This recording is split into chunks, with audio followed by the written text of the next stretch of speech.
It's very evident when you work in the clinic. Especially I worked in the inpatient ward for old age psychiatry patients. You see patients with dementia who experience a lot of psychiatric symptoms. And you also see patients with psychiatric disorders who suffer from cognitive deficits, you can say. And I think the number is approximately 65% of patients with neurodegenerative disorder experience some type of psychiatric symptom during the course of their illness. And not just the clinical effect or the clinical correlation between psychiatry and dementia, you also have the epidemiological correlation, where we see that patients with psychiatric disorder have up to 4 times higher risk of developing dementia later in life. So I know I'm not the only one looking into that, okay, maybe this has some genetic explanation to it, because very recently previous studies have shown that there is a genetic overlap between some of the dementia types, such as Alzheimer's disease, and some psychiatric disorders, for example, depression, bipolar disorder, and schizophrenia, but actually also with dementia with Lewy body and schizophrenia. So what we wanted to do was to look at the clinical effect of that. So that was a little bit the entrance to the study that I'm about to present here. So it's based on clinical data from mostly from the Amsterdam dementia cohort and the Alzheimer's Center. I don't remember the number, but a little bit more than 3,000 cases and more than approximately 2,300 controls.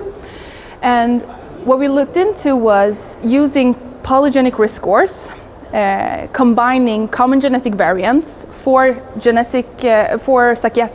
psychiatric disorders. So common genetic variants for psychiatric disorders and putting them into a score called polygenic risk score.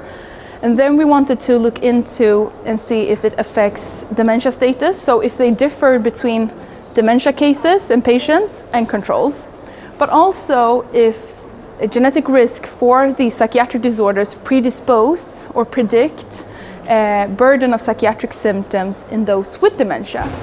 And we looked into like Alzheimer's disease, dementia with Lewy body, and FTD all separately. We did find, and these are very novel findings, there hasn't been much done, so it needs to be replicated before we can draw any conclusions, but we did find that higher genetic risk for bipolar disorder was associated with reduced risk of developing dementia with Lewy body.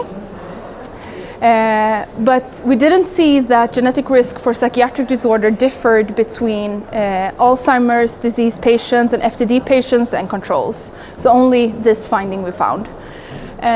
Then with regards to like the burden of psychiatric symptoms, we found that higher genetic risk for major depression was associated with more depressive symptoms in Alzheimer's patients.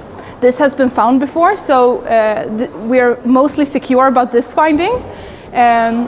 Interestingly, in FTD patients, we saw a little bit of opposite direction of association, which we maybe didn't expect. We found that in FTD patients, that patients with higher genetic risk for schizophrenia actually had less neuropsychiatric symptoms. And we also found this for bipolar disorder and autism. So all these 3 neurodevelopmental disorders, schizophrenia, bipolar disorder, and autism, if you had higher genetic risk for these disorders, you had less psychiatric symptoms. So these were the main findings, yes.